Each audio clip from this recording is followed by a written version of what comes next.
经越南第15届国会第8次会议21号投票表决，越共中央政治局委员、中央书记处常务书记梁强当选新任越南国家主席，任期至2026年，成为1997年以来第一位出身军旅的越南国家主席，也是越南2021至2026年任期内的第4位国家主席。不久前，梁强刚刚访问中国。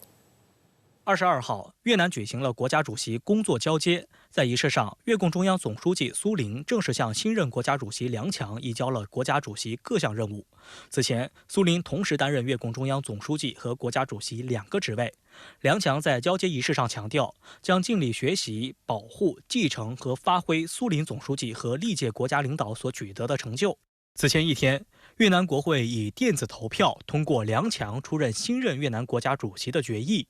投票结果显示，440名与会代表全部投赞成票，占越南国会代表总数91.67%。在就职演说中，梁强承诺增强越南的国防力量，并且推行独立和多边外交政策。他还强调，要维护和加强党内团结，建设一个廉洁、强大、真正的社会主义法治国家。越南政坛有4驾马车之称，指的是越共中央总书记、国家主席、总理、国会主席4个角色。根据越南集体领导制的传统，4驾马车对应的职务往往由4个不同的人分别担任。在此前的2个多月时间里，国家主席一职由越共中央总书记苏林同时担任。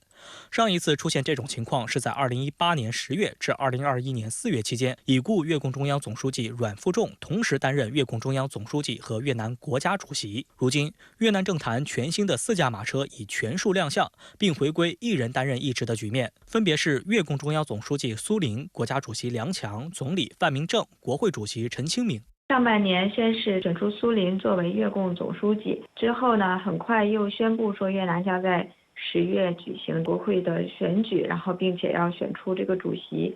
就说明当时这个苏林他作为越共总书记兼任国家主席，他是一个过渡性的安排。然后后来又选出了国会主席，到现在又选出梁强作为国家的主席。那这个4驾马车的结构是又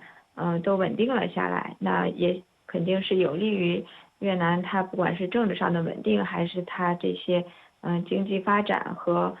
各方面的改革举措继续推进。深圳卫视注意到，梁强的军旅出身背景受到外界高度关注。在近年的越南高层人事变动中，警察系统和军方系统的官员表现颇受瞩目。现任越共中央总书记、前任国家主席苏林就是警察系统出身，而梁强是1997年以来第1位出身军旅的越南国家主席。官方资料显示，梁强现年67岁，出生于越南北部富寿省。1975年参军入伍，当年仅18岁。此后一直在富寿省所属的越南人民军第2军区任职，在这里从基层军官逐步成长为高级政工干部。2016年，梁强首次当选为越共中央委员。梁强首次进入越共中央政治局是在2021年。不过，此后越南政坛出现了一系列变动，直到今年5月16号，越共中央正式决定任命梁强为越共中央书记处常务书记。这也是进入20世纪以来，人民军将领第一次主持书记处工作。当选国家主席前，梁强是越共第13届中央政治局委员，越南第15届国会代表。梁强比较擅长在党内各派之间保持一个平衡的这么一个角色。之前也是和这个越共的总书记阮富仲一起推动内部的反腐运动，在这方面也取得了很大的支持，在党内事务上取得了比较大的发言权。那在经济上呢，他可能相对于范明正来说，风格也较为稳健，能够起到一个比较好的平衡作用吧。所以总体上看呢，越南还是希望能够既是保持一个灵活性，同时也有一个相对中立平衡的角色，走一个更加务实的一个路线。需要指出的是，在当选国家主席前，梁强所在的中央书记处是越共的中央执行机构，负责党务。近年来，中央书记处常务书记有时也被观察者归入4驾马车加1的框架中。在越南党和国家的重要会议场合，常能见到4驾马车加1的5名任职者的合影。梁强就曾和苏林、范明正、陈清敏共同出席极小范围的主要领导人会议，并在越共中央会议上并排就坐主席台。此外，梁强在主持书记处工作的头2个月里，时常出现在重要的外交场合，并担任重要角色。当时，已故越共中央总书记阮富仲已经病重，在此期间，梁强曾在阮富仲会见俄罗斯总统普京前，代替不方便行动的阮富仲，陪同普京和越共中央高级干部们见面握手，并引导普京前往阮富仲的座位。就在当选国家主席前，本月9号至12号，梁强访问中国，期间受到中国最高领导人的会见。梁强在访华期间强调，越中是山水相连的社会主义邻邦，越南十分珍视中方在越民族独立解放时期和社会主义建设进程中向越方提供的宝贵支持，一贯将发展对华关系作为越总体外交的客观需要、战略选择和头等优先。当前，两党两国关系发展强劲，越南将继续同中方一道落实好近年来两党两国最高领导人达成的重要共识，进一步加强两党两国关系，促进各领域各方面交往合作走深走实，更好管控解决分歧，巩固和深化同志加兄弟精神，推动越中全面战略合作伙伴关系和越中命运共同体建设不断取得新成就。中方曾多次强调，始终把越南视为周边外交的优先方向。越南方面也多次强调，对华关系是头等优先。当前，中国是越南最大的贸易伙伴，越南是中国在东盟内最大贸易伙伴。商务部的最新数据显示，中越双方贸易额连续3年突破2000亿美元，今年前9个月已经达到1903.8亿美元，同比增长17.6%。越南是中国在海外重要的投资目的地。1至8月，中国企业对越直接投资19.7亿美元，保持较快增长。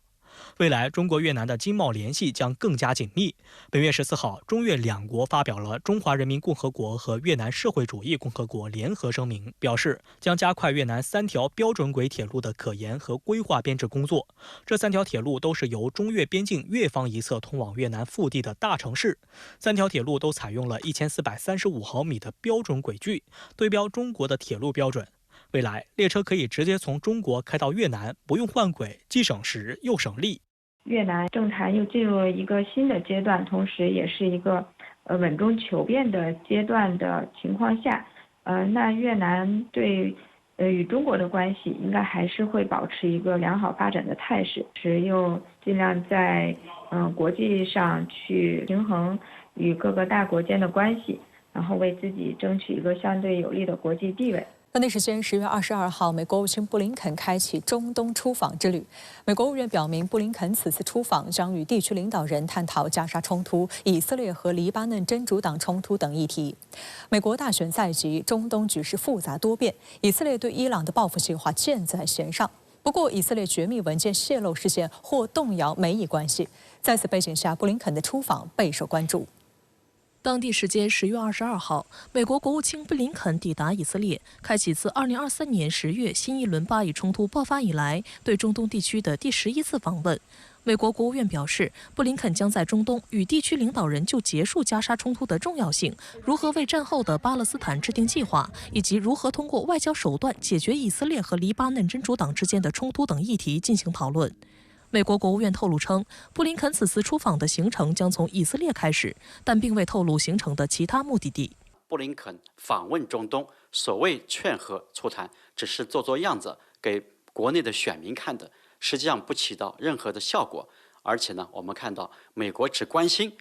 以色列的人质安全的救治问题，却对于这个巴勒斯坦和黎巴嫩的平民人道主义危机熟视而睹。所以注定布林肯这次仍然是无功而返。本轮巴以冲突爆发以来，美高官频繁到访中东。布林肯此前开展10次中东之行，但都未取得实质性成果。9月初，美国称加沙停火协议谈成90%，但以色列总理内塔尼亚胡随后否认了这一说法，称停火协议并未接近达成。卡塔尔半岛电视台曾援引巴勒斯坦政治家哈南·阿什拉维的表态称，美国政府一边发表关于加沙地带人道灾难的空话，流下鳄鱼的眼泪，一边向以色列供武，其虚伪程度令人震惊。